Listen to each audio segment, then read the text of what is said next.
Assalamualaikum warahmatullahi wabarakatuh. Saya ingin menjelaskan morfoponemik dalam bahasa Indonesia.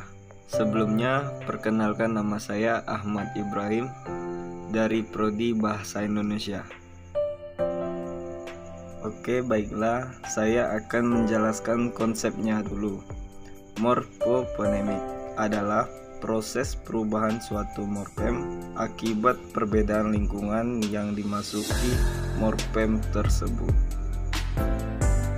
Baiklah, saya akan memberikan contohnya. Inilah contohnya belajar, yaitu ber ditambah ajar, dan menulis men ditambah tulis, pemikir pen ditambah pikir, dan mendapatkan men ditambah dapatkan. Varian perubahan-perubahan tersebut disebut dengan alomorf. Proses morfoponemik mempunyai 3 proses morfoponemik dalam bahasa Indonesia. 1. Proses perubahan fonem. 2. Proses penambahan fonem. 3. Proses penghilangan fonem. Baiklah, saya akan menjelaskan proses perubahan fonem. Proses perubahan fonem mengubah suatu fonem pada morfem akibat bertemu dengan morfem lainnya.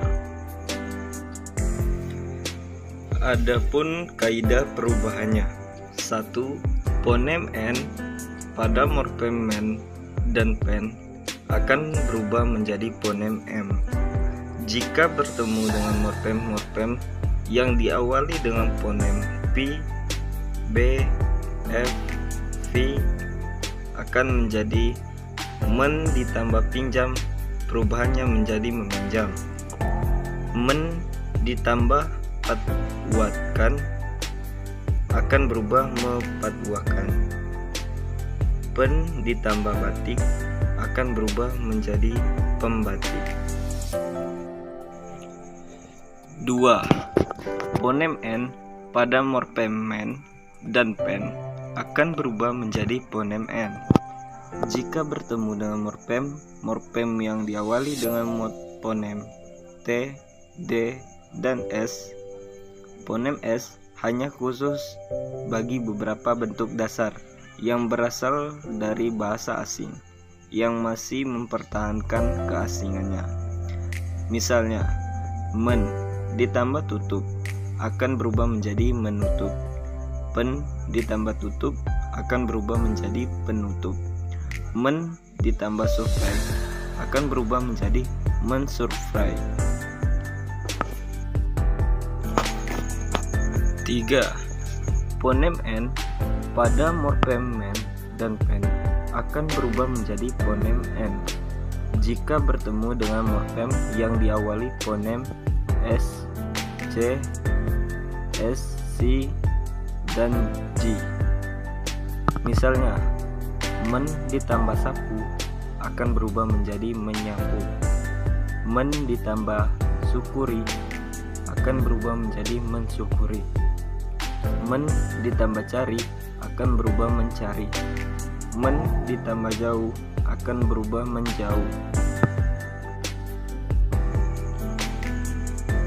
4. Fonem n pada morfem men dan pen akan berubah menjadi fonem n jika bertemu dengan morfem yang diawali dengan fonem k, j, x, k, dan h serta fonem vokal. Misalnya, men ditambah kutip akan berubah menjadi mengutip. Men ditambah gaji akan berubah menjadi menggaji. Men ditambah khawatirkan akan berubah jadi mengkhawatirkan. Men ditambah hambat akan berubah menjadi menghambat. Men ditambah uji akan berubah menjadi menguji. 5. Fonem R pada morfem ber dan per akan berubah menjadi fonem L jika bertemu dengan morfem-morfem seperti ajar. Misalnya, ber ditambah ajar akan berubah menjadi belajar. Per ditambah ajar berubah menjadi belajar.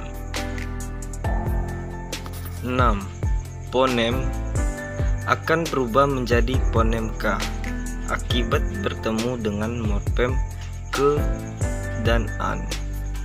Ke dan an ditambah duduk akan berubah menjadi kedudukan. Ke dan an ditambah rusak akan berubah menjadi kerusakan. 2. Proses penambahan fonem. Proses penambahan fonem merupakan proses penambahan fonem pada suatu morfem akibat pertemuan suatu morfem dengan morfem lainnya.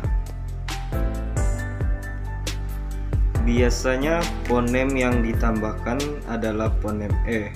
Jadi morfem men akan menjadi menge dan morfem pen akan menjadi penge. Misalnya men ditambah cat akan berubah menjadi mengecat. Men ditambah las akan berubah menjadi mengelas.